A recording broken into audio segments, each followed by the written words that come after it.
gonna go backstage to Laura Osnes' dressing room and chat about what it's like to be Cinderella on Broadway. Let's go. For a plain yellow pumpkin to become a golden carriage, impossible. For a plain country bumpkin and a prince to join in marriage, and 4 white mice will never be 4 white horses. Such folderol and fiddle-dee-dee of course is impossible. I'm here with Laura Osnes, Cinderella on Broadway right now. And Rebecca, you have flowers staged off. Rebecca, flowers. ooh, flowers Do we happening. need to start over? Is No, that that's okay? perfect. Okay. That's fine. It's real. It's candid. It's Right. authentic. We're at the theater, like almost half hour. Yeah, almost half hour. She's about to go on stage and be Cinderella. No big deal. No big deal. First, can we please get your amazing slippers down here? Oh, Can we get gosh. those? I am My obsessed. back slippers. They're the cutest. They're the Thank cutest. you Why very not? much. Duck slippers. You know, the Cozy. show is all about slippers, so if you're not wearing glass ones, you may as well wear duck ones. See that? We can't always have glass slippers. Sometimes it has to be duck. Sometimes it Right. has to be ducks. Thank you. I love it. So first I want to talk about a little bit about your background because I'm literally obsessed with your journey on Broadway. Oh gosh, It's thank like you. the best story ever. And so I religiously watched Grace, You're the One That I Want, of course, in my dorm room. Amazing. Amazing. And I just think it's so cool because that was pretty much your springboard for your whole Broadway career after that. Absolutely. Right? It was South Pacific, then Anything Goes, Bonnie and Clyde, and now here we are, Cinderella. Look at you. You've got my resume memorized. Way to go. No. But yeah, I mean, doing the Grease show obviously was an amazing opportunity. I never guessed I would, be that girl that would do the reality show. But Broadway's always been my dream, and Has it?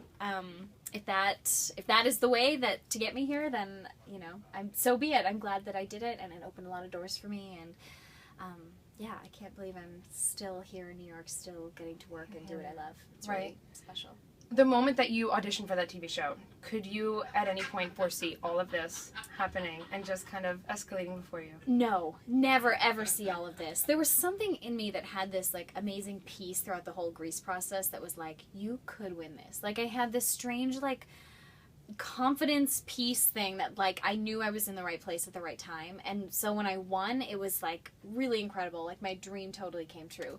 And I took my year on Broadway and Grease very seriously. I did want to establish a good reputation, and I did hope to continue working in the city, but I never ever would have guessed it would have gone like this. And now 2 Tony nominations later and getting to originate a role last year, and I'm playing Cinderella. It's insane. Here we are. Oh, so Absolutely. Wow. So, Cinderella-wise, there are so many different versions, even of this Rodgers and Hammerstein version. And Yeah. even this adaptation is so different from so many of the other ones with Julie Andrews and Brandy. Right. And I feel like we all sort of grew up watching our own versions of it and falling in love with our own image of Cinderella. Exactly. Was there a version for you that you fell in love with? To be honest, I get asked that a lot, and not really. I had never seen the Leslie Ann Warren version. I had never seen the Julie Andrews version. I had seen the Brandy version once when it came out, but I liked it, but I had never watched it again. I wasn't I wasn't a huge fan, religiously grew up with it.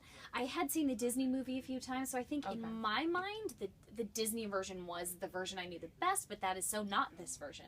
Right. So it was kind of special to get to step into this show without a preconceived notion of what it really had to be, while also still playing an iconic character that everybody knows. Right. So it was kind of this strange balance of getting to create a role, and with our new script, it does kind of feel like a new Cinderella for this generation. Absolutely.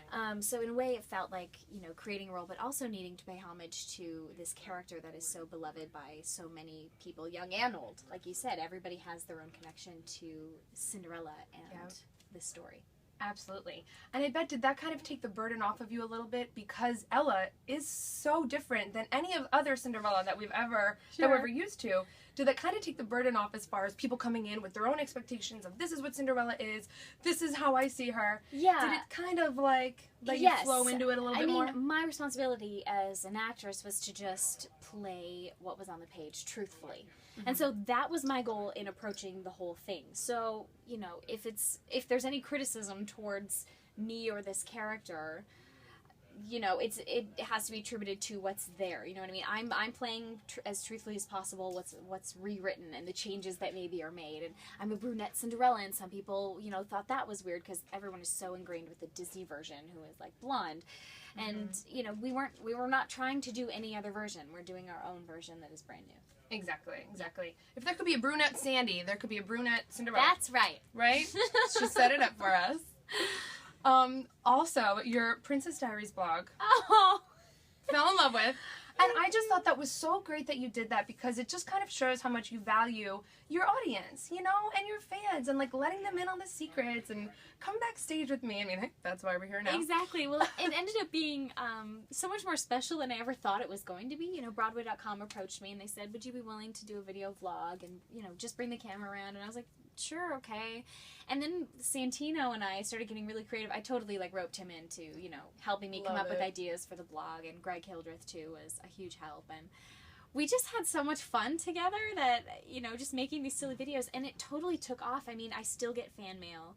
You know, the series ended, you know, in August, or a while ago, several months ago, and I still get fan mail that's like, I watched every episode of The Princess Diary, like, please do another episode. Like, it's very... Yeah, I'm glad it reached the fans, and I'm glad that so many people loved it and enjoyed getting a little backstage peek. Oh my gosh, absolutely.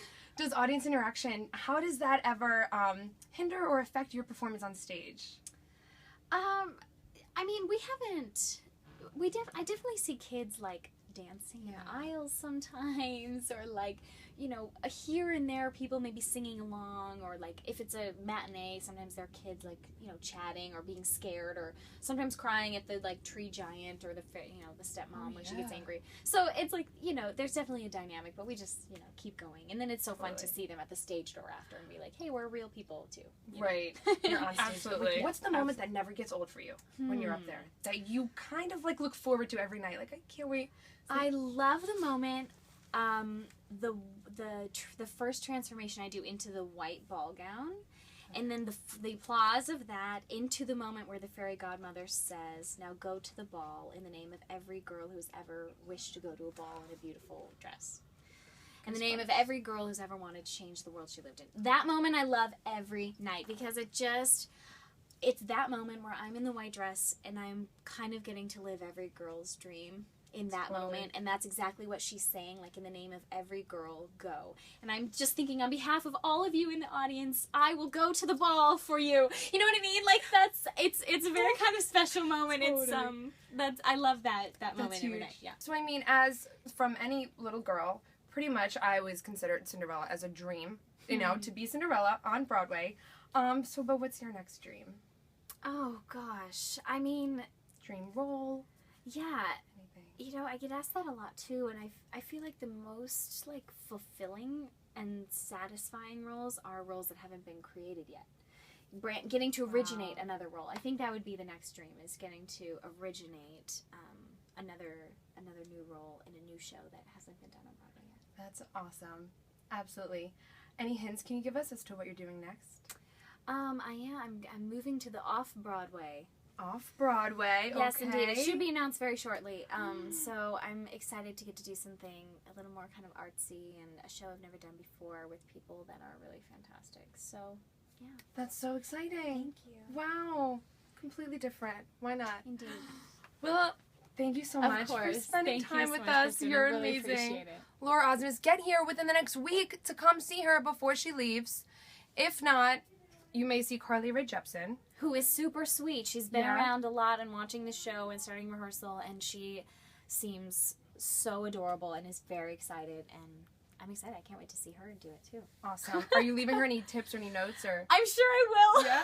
Are you gonna have like, you have to like let her try on this? If you want, yeah, right. Yeah, yes, exactly. We actually already did like a press thing where I was like, I like handed off the glass slippers. I was like, here, we get to wear these, and you know, there's traditions and things that the role of Ella, I think, has to do, which I'll definitely have to, you know, pass on to her. Yeah, definitely. Oh, but that'll be fun for you too. That's like fun it's for good. both of you. I've had a year, you know, in the show, and I've gotten everything out of it I could have ever hoped to do, and it's been such a joy, but I'm ready to move on. So, time to pass the tiara. Well, thank you so much. Make sure you come to Cinderella within a week to see Laura Osnes on Broadway. Thank you so much. Thanks. It's It's possible. It's possible. It's possible. It's possible. It's possible. It's possible. It's possible for a plain yellow pumpkin to become a golden carriage. It's possible for a plain country bumpkin and a prince to join in marriage.